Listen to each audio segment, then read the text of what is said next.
இலங்கைக்கு மிகவும் முக்கியமாக முதல் இந்தியாதான் ஏதாவது ஒரு பிரச்சனை என்றால் கை கொடுக்க வேண்டும். அனர்த்தமாக இருந்தாலும் சரி, ஒரு நாட்டை அபகரிப்பதாக இருந்தாலும் சரி, அது இந்தியாதான் அதை செய்யும் என்பதில் அச்சமே இல்லை, எந்தவித ஐயப்பாடும் இல்லை. திருகோணமலை துறைமுகம் என்பது சீனா அங்கே தளம் கொள்ளக்கூடாது என்பதில் அமெரிக்கா உறுதியாக இருக்கிறது. இந்தியாவினுடைய ரோ எனப்படுகின்ற அந்த துப்பறியும் அந்த புலனாய்வுத்துறை நிச்சயமாக அமெரிக்காவிலேயும் வேறு ஒன்று இருப்பது பலரால் பார்க்கக்கூடியதான ஒன்றாக இருக்கிறது.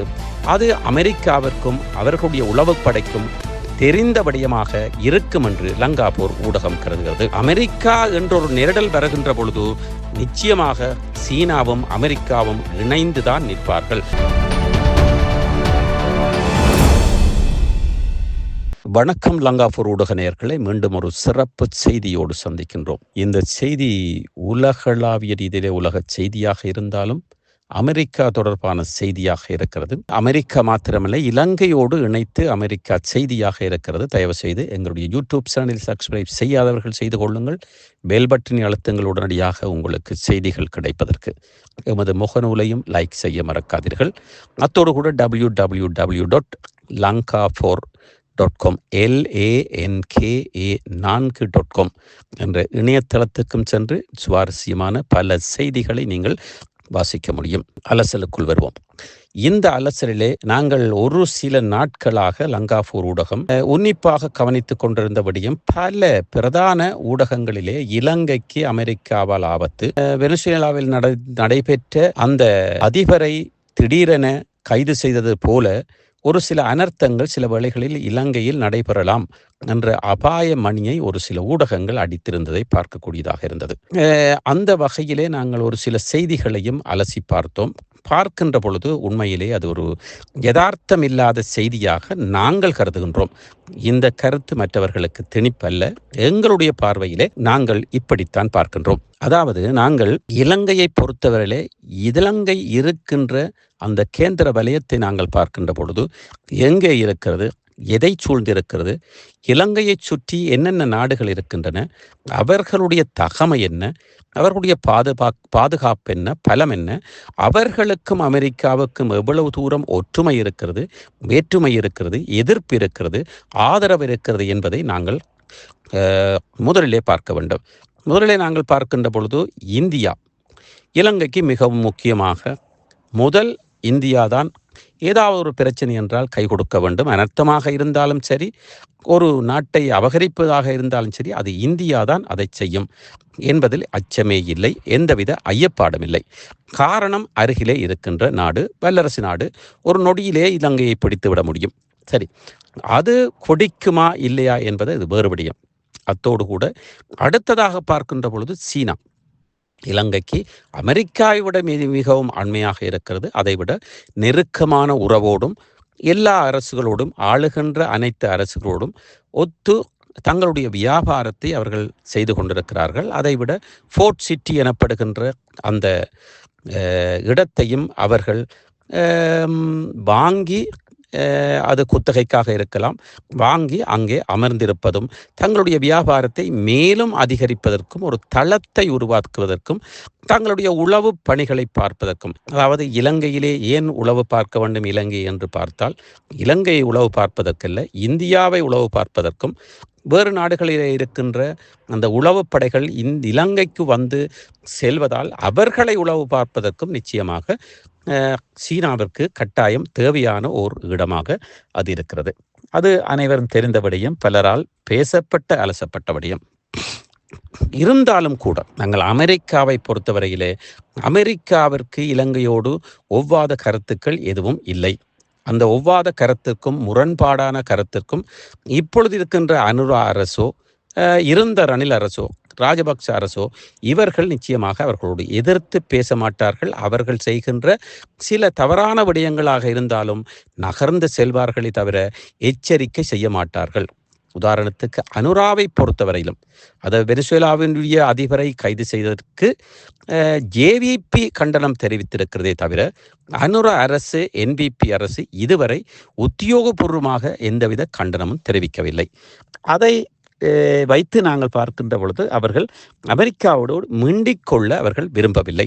அது பொருளாதார ரீதியாக இருக்கட்டும், இராணுவ ரீதியாக இருக்கட்டும், தூரப்போக்கு ரீதியாக, தொழில் ரீதியாக இருக்கட்டும், அது அமெரிக்கா இலங்கைக்கு ஒரு வேண்டிய நாடாக இருந்து கொண்டிருக்கிறது.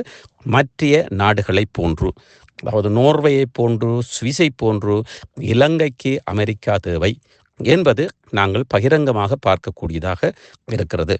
இருந்தாலும் ட்ரம் அவர்கள் எடுத்த எடுப்பிலே தனக்கொரு தேவையான இடம், தனக்கொரு தேவையான விடயமாக இருந்தால் அவர்கள் மீது, அந்த நாட்டின் மீது இல்லாத பொல்லாத பழிகளை சுமத்தி அந்த நாட்டை கைப்பற்றுகின்ற அளவிற்கும், அல்லது அந்த நாட்டிலே ஒரு தளத்தை உருவாக்குவதற்கு அந்த நாட்டிலே சென்று ஏதாவது ஒன்றை செய்ய முயல்கின்ற ஒருவர், அவர் செய்தும் ஒரு சில இடங்களில் காட்டியிருக்கிறார். அந்த வகையிலே நாங்கள் திருகோணமலை துறைமுகம் என்பது சீனா அங்கே தளம் கொள்ளக்கூடாது என்பதில் அமெரிக்கா உறுதியாக இருக்கிறது. அமெரிக்கா மாத்திரமல்ல, இந்தியா கூட உறுதியாகத்தான் இருக்கிறது. சீனா ஒரு விடயத்திலே இலங்கைக்கு வந்து உதவி செய்தால் அதற்கு பன்மடங்காக அந்த உதவியை தாண்டி இந்தியா வந்து உதவி செய்வதை பார்க்கக்கூடியதாக இருக்கிறது. இந்த அனர்த்த நேரத்திலும் கூட அமெரிக்காவும் வந்து இறங்கியது, சீனாவும் வந்து இறங்கியது, அத்தோடு கூட இந்தியாவும் வந்து இறங்கியது. அந்த வகையிலே பார்க்கின்ற பொழுதும் உடனடியாக இப்பொழுது இந்தியா வந்து சில பயிற்சிகளை அளிப்பதற்கும், இராணுவ பயிற்சிகளை கடற்படை, வான்படை, தரைப்படைக்கு பயிற்சி ஒன்றாக கூட்டுறவு செய்வதற்கும் ஆயத்தமாக அந்த இராணுவத்தினுடைய பெரிய தளபதிகள் வந்து சென்றதை நாங்கள் பார்க்கக்கூடியதாக இருக்கிறது. இருந்தாலும் கூட இந்தியாவுக்கு அருகிலே இலங்கை இருந்தாலும், இலங்கையிலே இந்தியா தளத்தை அமைத்து கொண்டு இல்லாமல் இருந்தாலும், இன்டிரெக்டாக, மறைமுகமாக அவர்களுடைய உளவு படைகள் இலங்கையிலே மாத்திரமல்ல உலகளாவிய ரீதியிலே அவர்கள் ஊடுருவி இருப்பதை நாங்கள் பார்க்கக்கூடியதாக இருக்கிறது. இது அமெரிக்காவுக்கு கூட தெரியும். இலங்கையில் மாத்திரமல்ல, அமெரிக்காவை பொறுத்தவரையிலே நீங்கள் பார்த்தால் சுந்தர் பிச்சை போன்றவர்களும் அங்கே கணினி யுகத்தில், இந்த கணினி யுகத்தில், இந்த தொழில்நுட்ப யுகத்தில் புகுந்து அமெரிக்காவை கட்டுப்படுத்துகின்ற அளவிற்கு பெரிய பெரிய பதவியிலே இருந்து கொண்டிருக்கிறார்கள். அதைவிட பலரால் அறியப்படாத விடயம், இந்தியாவினுடைய ரோ எனப்படுகின்ற அந்த துப்பறியும் அந்த புலனாய்வுத்துறை நிச்சயமாக அமெரிக்காவிலேயும் வேறு ஒன்று இருப்பது பலரால் பார்க்கக்கூடியதான ஒன்றாக இருக்கிறது. அது அமெரிக்காவிற்கும் அவர்களுடைய உளவுப்படைக்கும் தெரிந்த விடயமாக இருக்கும் என்று லங்காபூர் ஊடகம் கருதுகிறது. ஒரு ஐடி தொழில்நுட்ப விளையாளராகவோ அல்லது ஒரு வேறு தொழில் செய்கின்றவர்களாகவோ அவர்கள் அமெரிக்காவுக்குள் ஊடுருவி இருப்பது மோடியினுடைய குறிப்பிட்ட ஆண்டின் பிற்பாடு புகுத்தப்பட்ட அந்த செயல் என்று ஒரு சில இடங்களிலே பேசப்படுகிறது. இதனை நாங்கள் ஊற்று ஆழ்ந்து பார்க்கின்ற பொழுது அது சாத்தியமான உண்மையான அந்த உண்மையான கருத்தாகத்தான் இருக்கும் என்று நாங்கள் யதார்த்தமாக பார்க்கக்கூடியதாக இருக்கிறது. காரணம், இந்தியா உலகளாவிய ரீதியிலே நட்போடு அனைத்து நாடுகளோடும் நட்பாக இருக்கின்ற நாடு. அதே வேளையிலே அமெரிக்காவோடும் நட்பாகத்தான் இருக்கிறது. எவ்வளவு தூரம் வரியை அதிகரிப்பேன் என்று கூறினாலும் நட்பாகத்தான் இருக்கிறது. காரணம், இந்தியாவினுடைய பல ஊழியர்கள் அங்கே அமெரிக்காவுக்குள் வாழ்ந்து கொண்டிருக்கிறார்கள், தொழில் செய்து கொண்டிருக்கிறார்கள். இந்தியர்கள் அனுப்புகின்ற அந்த வெளிநாட்டு செலவாணி, அந்த அந்நிய செலவாணி அதிகமாக அமெரிக்காவிலிருந்தும் சுவிட்சர்லாந்திலிருந்தும் இந்தியாவுக்கு வருவதுதான் அதிகமாக இருப்பதாக கணிப்புகள் கூறுகின்றன. இன்னொரு வகையிலே நாங்கள் பார்க்கின்ற பொழுது இந்தியா அமெரிக்காவோடு மாத்திரமல்ல, ரஷ்யாவோடும் மிக நெருக்கமான நட்போடு தான் பழகி கொண்டிருக்கிறது. அது அமெரிக்காவிற்கு பொறாமையாக இருந்தாலும், ஒரு நெருடலாக இருந்தாலும், ஒரு துன்பியலான ஒரு நெருக்கடியான அந்த நட்பாக இருந்தாலும் அதை தடுக்க அமெரிக்காவால் முடியாது. இந்தியாவும் அதை கேட்டு ஒழுகாது என்பது நிச்சயமான திட்டவட்டமான உண்மையாக நாங்கள் இங்கே பதிவு செய்யலாம்.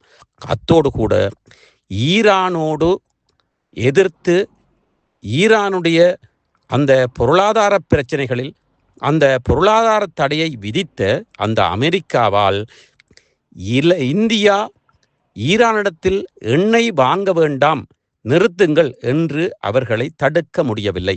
அப்பொழுதும் சரி இப்பொழுதும் சரி இந்தியா தன்னுடைய எண்ணெய் வியாபாரத்தை மலிவாக அப்பொழுது இருந்த அந்த பொருளாதார தடையிலே ஈரானிடமிருந்து பல பேரல் எண்ணெய்களை பெற்றதும் பதுக்கி வைத்திருப்பதும் சேமித்து வைத்திருப்பதும் நாங்கள் அறிந்த உண்மை.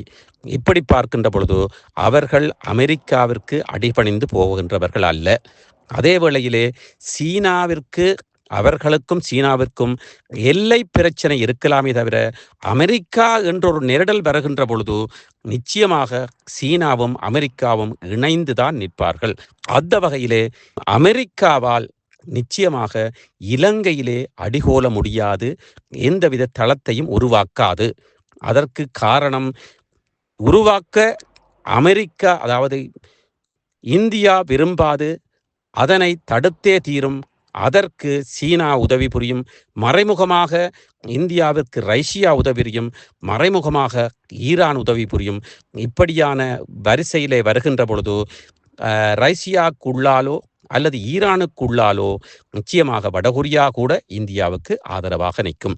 காரணம், அமெரிக்கா என்னுடைய தளமோ அமெரிக்காவுடைய அந்த ஆதிக்கத்தை விரும்பாதவர்கள் ஈரான் மற்றும் ரஷ்யா, இந்தியா என்றுதான் நாங்கள் கூற வேண்டும். அந்த வகையிலே நிச்சயமாக இலங்கையிலே அமெரிக்கா ஆதிக்கத்தை செலுத்த முடியாது, எந்தவித தடைகளையும் ஏற்படுத்த முடியாது. இலங்கையும் அமெரிக்காவை எதிர்க்காது. இலங்கை கூட மோடி அவர்களுடைய அரசியல் போல அனைவரோடும் அரவணைத்து செல்கிறார்கள். அதாவது இந்தியாவுக்கும் சீனாவுக்கும் சில முரண்பாடுகள் இருந்தாலும் அவர்கள் சீனாவோடும் ஒத்துத்தான் போகிறார்கள், இந்தியாவோடும் ஒத்துத்தான் போகிறார்கள். ஆனால் எந்த அரசு வந்தாலும் அதிகமாக இந்தியாவை அரவணைத்துக் கொள்கிறார்கள். காரணம், அருகிலே இருப்பது இந்தியா. இலங்கைக்கு ஒரு அபாயமாக இருக்கட்டும், ஒரு போராக இருக்கட்டும், உதவி செய்ய போகின்றது இந்தியா. அதே வேளையிலே சீனாவினுடைய ஆதிக்கமும் அங்கே நிலையாக அடிகோல இந்தியா விரும்பாது. ஆனால் இந்தியாவை மீறி இந்தியாவோடு போட்டி போட்டு அல்லது இந்தியாவை அழிக்கும் நோக்கோடு இந்தியாவோடு போர் தொடுக்கும் நோக்கோடு சீனாவும் இலங்கையிலே தளத்தை அமைக்க விரும்பாது. அது முடியவும் மாட்டாது. அது அப்படி ஆகுமாக இருந்தால் இந்தியா தனக்கு ஆபத்து வரும் என்று, இது இலங்கைக்கே இந்தியாவால் ஆபத்து வந்துவிடும் என்று நிச்சயமாக இலங்கையும் அதனை விரும்பாது. இலங்கை ஒட்டுமொத்தமாக இந்தியாவைத்தான் முதல் நம்புகிறது, நம்ப வேண்டும். எந்த ஆட்சி வந்தாலும் அடுத்ததாக சீனாவை நம்ப வேண்டும், ஒற்றுமையாக இருக்க வேண்டும். அத்தோடு கூட மற்ற நாடுகளோடு அமெரிக்காவோடும் ஒற்றுமையாகத்தான் இருக்க வேண்டும். அந்த வகையிலே நாங்கள் அமெரிக்காவில் அடிகோலுவதற்கு அல்லது ஒரு தளத்தை ஏற்படுத்துவதற்கு அங்கே தாங்கள் இலங்கையை அதாவது இலங்கையிலே தங்களுடைய ஆதிக்கத்தை பெருக்குவதற்கு அமெரிக்காவால் நிச்சயமாக முடியாது. அந்த வகையிலே சீனா இலங்கையிலே வரக்கூடாது என்பதை இந்தியா மாத்திரமல்ல அமெரிக்காவும் குறியாக இருக்கிறது. அதற்கு இந்தியா தான் அமெரிக்காவுக்கு உதவி புரிய வேண்டும், சீனாவை இலங்கையில் விடாமல் இலங்கையில் அடிகோலாமல் பார்த்து கொள்வதற்கு. அதற்காக இலங்கையில் ஏதாவது பிரச்சனை ஏற்படுத்த வேண்டுமா, ஏதாவது அழுத்தம் கொடுக்க வேண்டுமா, அமெரிக்கா இந்தியாவின் ஊடாகத்தான் கொடுக்க முடியும். அந்த வகையிலே நாங்கள் பார்க்கின்ற பொழுது நிச்சயமாக அமெரிக்காவால் ஒரு தளத்தை ஏற்படுத்துவதோ அல்லது இலங்கையிலே ஆதிக்கத்தை செலுத்துவதற்கோ அமெரிக்காவும் விரும்பாது, இலங்கையும் விரும்பாது. அது நடக்கவும் நடக்காது. அதை நடப்பதற்கு இந்தியா, ரஷ்யா, ஈரான், வடகொரியா இப்படியான நாடுகளும் விடாது என்பதில் உறுதியாக நாங்கள் நம்பலாம். தொடர்ந்தும் இப்படியான செய்திகளை கேட்பதற்கும் பார்ப்பதற்கும் லங்கா4 ஊடகத்தோடு இணைந்திருங்கள். இலங்கையின் லங்கா4 ஊடகம். சுவிட்சர்லாந்துல வீடு வாங்க போறீங்க, இல்ல ஆல்ரெடி உங்களுக்கு அங்க வீடு இருக்குன்னா இந்த வீடியோ உங்களுக்காக தான். ஸோ ஸ்கிப் பண்ணாம ஃபுல்லா பாருங்க. ஒரு மனிதனுக்கு வீடு அப்படிங்கிறது ரொம்பவே அத்தியாவசிய தேவை. அத்தியாவசிய தேவைகள்ல முக்கியமான பங்கு வகிக்கிறதே இந்த வீடு தான். ஸோ அப்படி வீடு வாங்குறது, விற்கிறது, இது சம்பந்தமா உங்களுக்கு இருக்கிற நிறைய ப்ராப்ளத்துக்கு சொல்யூஷன் தர ஒரே இடம் தான் உங்கள் செல்வாசக். Your future our vision. இப்போ சுவிட்சர்லாந்துல வீட்டோட வட்டி விகிதத்துல வந்து நல்ல மாற்றம் வந்திருக்கு, நிறைய குறைஞ்சிருக்கு. ஸோ நீங்க ஏதாவது அக்ரிமெண்ட் போட்டு வச்சிருக்கீங்கன்னா இப்பவே அதை ரெனிவல் பண்ணி மாத்தி வச்சுக்கிட்டீங்கன்னா உங்களுக்கு நிறைய ப்ராஃபிட்ஸ் இருக்கும். ஸோ இது சம்பந்தமா உங்களுக்கு ஏதாவது அப்டேட்ஸ் வேணும், இந்த மாற்றத்துல உங்களுக்கு ஏதாவது டவுட் இருக்கு அப்படின்னா மறக்காம ஸ்கிரீன்ல தெரிய நம்பருக்கு கால் பண்ணுங்க. சுவிட்சர்லாந்துல நீங்க வீடு வாங்கணும் இல்ல வீடு விற்கணும், அந்த மாதிரி ஏதாவது உங்களுக்கு தேவைகள் இருந்தா மறக்காம எங்களை காண்டாக்ட் பண்ணுங்க. உங்களோட எல்லா தேவைகளையும் உங்க ஃபேமிலியில ஒரு மெம்பரா இருந்து நாங்க பார்த்து பண்ணி கொடுப்போம். இது உங்கள் செல்வாசோக். இச்செய்திகளுக்கு பிரதான அனுசரணை செல்வாசோக் இமோபிலியன், சுவிஸ் நாட்டில் முன்னணி நிறுவனம். தொடர்புகளுக்கு 07951464428. வீடு வாங்க, வீடு கட்ட, வீடு திருத்த மற்றும் வீட்டுக்கடன். Your future our vision. இது போன்ற மேலும் பல முக்கிய சுவாரஸ்யமான செய்திகளை அறிந்து கொள்ள லங்காஃபோ யூடியூப் சேனலை சப்ஸ்கிரைப் பண்ணுங்கள். எமது செய்திகள் உடனடியாக கிடைக்க பெல் பட்டனை அழுத்துங்கள்.